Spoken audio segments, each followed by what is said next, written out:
no período em que diversos setores da sociedade vêm utilizando o discurso do uso sustentável dos recursos naturais apenas como marketing verde, o meio ambiente está cada vez mais ameaçado na vida real, como é o caso da proposta de alteração do Código Florestal Brasileiro. Vivemos essa grande contradição, em que as preocupações com as mudanças climáticas são concretas, mas que a gana por acumulação de capital avança sobre a natureza. Precisamos, assim, compreender melhor todo o debate que está por detrás da alteração do Código, partindo desde suas origens até a proposta atual. Antes da invasão do Brasil, a floresta era elemento fundamental na vida dos índios que a habitavam, pois era nela que praticavam a agricultura, coletavam frutos, caçavam e pescavam. Após a invasão portuguesa, os índios foram expulsos das terras que ocupavam, foram escravizados nos primeiros anos da colônia e milhares deles foram vítimas de doenças trazidas pelos portugueses. E o viajante dos mares distantes buscavam apenas explorar as riquezas naturais. É uma terra imensa! O povo tem costumes estranhos, mas é amigável. E as belezas naturais são capazes de preencher qualquer coração desencantado com a vida. Sim, e o que mais? Vossa Majestade acha pouco? Acorde, Vespúcio! Eu não gastei uma fortuna com essa expedição para você me dizer que Veracruz é grande e bonita. Lá existe ouro. Assim, a flor da terra não, mas... Existe prata. Não, Majestade, mas... Cravo, pimenta, canela, seda. Pau-brasil. Como? Pau-brasil, Majestade, pau de tinta. Aquela árvore de onde extraem tinta para tecidos. Todos vão querer comprar. Após a maior parte das florestas serem derrubadas, aparecem os grandes latifundiários monocultores. Monocultura, fogo, corte de madeira nobre e escravidão. Assim se deu o processo de colonização no Brasil. Essa rápida devastação das florestas fez preocupar a coroa portuguesa, que começou a emitir normas e leis para proteger as madeiras nobres, a fim de que somente ela pudesse explorar essa riqueza florestal. Medidas essas que nada adiantaram. O mesmo ocorreu no Império. O Império proibia, mas os latifundiários continuavam a queimar e a desmatar. Foi só no Brasil República, após muitas normas e leis variadas, que em 1934 surge o Código Florestal Brasileiro. Era o momento em que Vargas estava no poder e incentivava a criação das indústrias de base e expansão da agricultura em novas áreas no território nacional, sobretudo as do Centro-Oeste. Por isso a necessidade de um código que legislasse sobre as florestas brasileiras. O Código Florestal continha várias brechas e nenhuma fiscalização, fazendo com que ele não fosse cumprido. O Código Florestal foi revisto e atualizado em 1965, através de um projeto de lei que tramitava na Câmara Federal desde o governo João Goulart. Era um período que o Brasil vivia um grande aumento da população nas cidades localizadas na Mata Atlântica. Além disso, houveram novos desmatamentos para a expansão das plantações de café nos estados de Minas Gerais, São Paulo e Rio de Janeiro, bem como a derrubada de madeiras nobres como a araucária no Paraná e Santa Catarina. Toda essa movimentação mostrou a necessidade de atualização do Código, a fim de preservar as riquezas florestais e evitar a sua destruição completa. Lembremos também que esse era um período de grandes lutas populares, além de importantes revoluções e expansão do socialismo pelo mundo. Portanto, apesar de ter sido aprovado no primeiro ano da ditadura, o Código Florestal foi concebido em um ambiente progressista. A última alteração do Código Florestal foi feita no ano de 2000, motivada pelo desmatamento na floresta amazônica.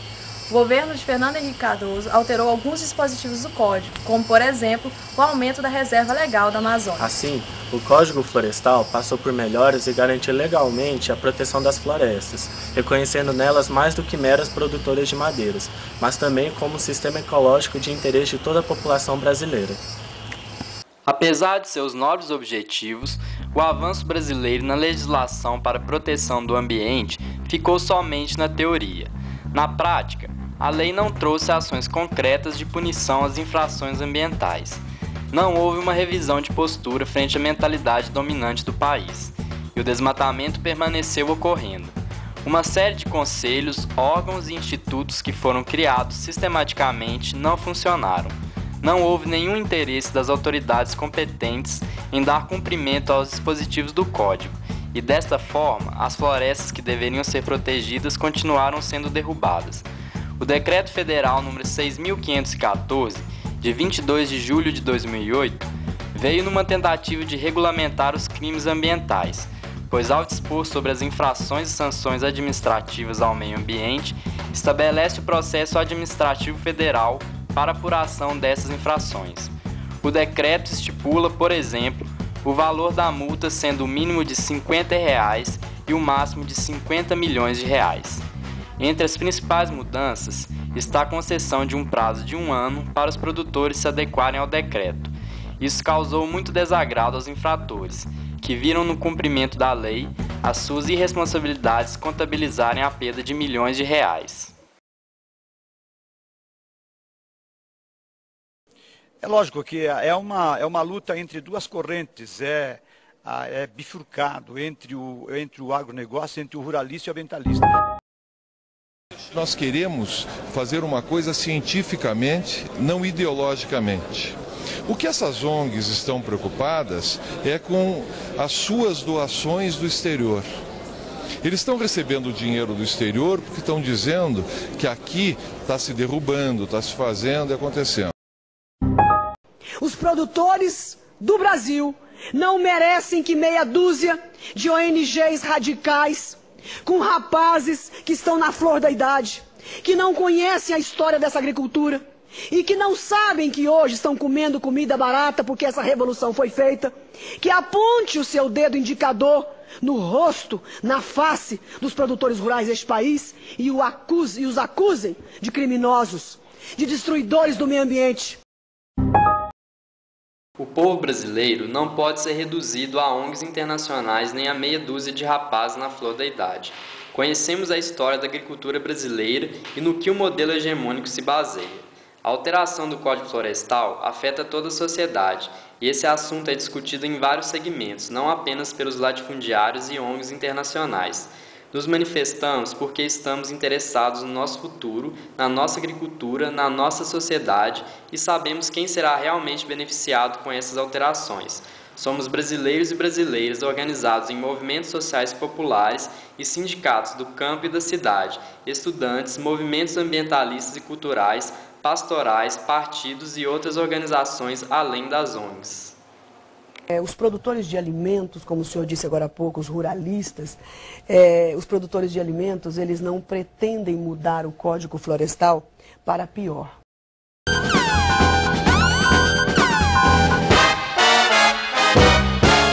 Os produtores de alimentos, como o senhor disse agora há pouco, os ruralistas. Não é novidade que a bancada ruralista omita ou distorça dados e informações. Segundo o Censo Agropecuário 2006 do IBGE, 70% dos alimentos que os brasileiros consomem são produzidos pela agricultura familiar. Esse gráfico mostra bem essa realidade. O povo brasileiro é alimentado pelos pequenos agricultores do país. A agricultura familiar também é responsável por empregar maior parte da força de trabalho no campo. Para cada 100 hectares, empregam-se 15,3 trabalhadores na agricultura familiar, contra somente 1,7 no setor do agronegócio. Ainda segundo os mesmos dados, a produtividade do agronegócio é de R$ 358 por cada hectare trabalhado, enquanto nos empreendimentos familiares, a média de produtividade foi R$ 677 por hectare, quase o dobro de produtividade na agricultura familiar. Exatamente. A insegurança jurídica não é praticada apenas pelo MST com as invasões de terra, mas também pelo MST. Mas as instruções, as legislações, os decretos feitos sem discussão e sem debate trazem segurança jurídica. E a questão ambiental, da oscilação da reserva legal, do que foi e do que é, da APP do que foi e do que é, todas essas modificações trazem insegurança jurídica ao país extrema. Os movimentos sociais do campo têm com as ocupações de terra uma importante ferramenta para que o Estado brasileiro garanta o que é previsto na Constituição Federal de 1988, a desapropriação dos latifúndios que não cumprem a sua função social. Dados demonstram que os maiores números de desapropriações de terra para fins de reforma agrária ocorrem nos momentos de luta dos movimentos sociais. As lutas dos movimentos sociais são legítimas, apesar da bancada ruralista sempre tentar criminalizá-las. O grande problema são os pequenos produtores rurais, aqueles pronafianos, dependentes totalmente do Estado brasileiro, e a classe média rural brasileira, que está com a sua renda deprimida e que não consegue fazê-lo sozinho. Exatamente essa classe média rural brasileira que nos preocupa todos os dias, não só com relação à questão ambiental, mas também a questão trabalhista, a questão da política agrícola, que é totalmente ineficiente, o estar expulsando essas pessoas do campo. Então, na verdade, os grandes produtores são os únicos que conseguem atingir esse ideal e fazerem as suas reservas legais. O projeto foi feito para regularizar os produtores que estão na ilegalidade. Na maioria são os pequenos. E então nós resolvemos pautar, né, puxar esse debate da alteração do Código Florestal, mesmo quando todos os outros movimentos achavam que não deveria mexer. A CONTAG teve uma proposta que foi, eu acho que foi vista por várias pessoas, por pessoas de todo o país.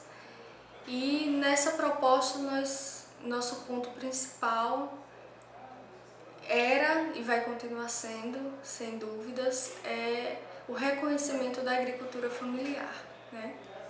Já que a gente sabe que a agricultura familiar é uma coisa, né? A agricultura familiar trabalha e vive da terra, e que existe também a agricultura patronal, que são diferentes. E isso está mais que provado, né?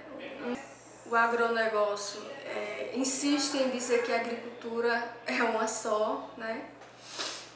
E que o tratamento deve ser o mesmo. Então, assim, esse é o nosso ponto principal. A gente entende que o relatório do deputado Aldo Rebelo, ele não atende às nossas necessidades. Com certeza, coisas que estão lá dentro, como a gente pode citar a questão da reserva legal, né, para 4 módulos, e outras coisas como a isenção das dívidas para todos.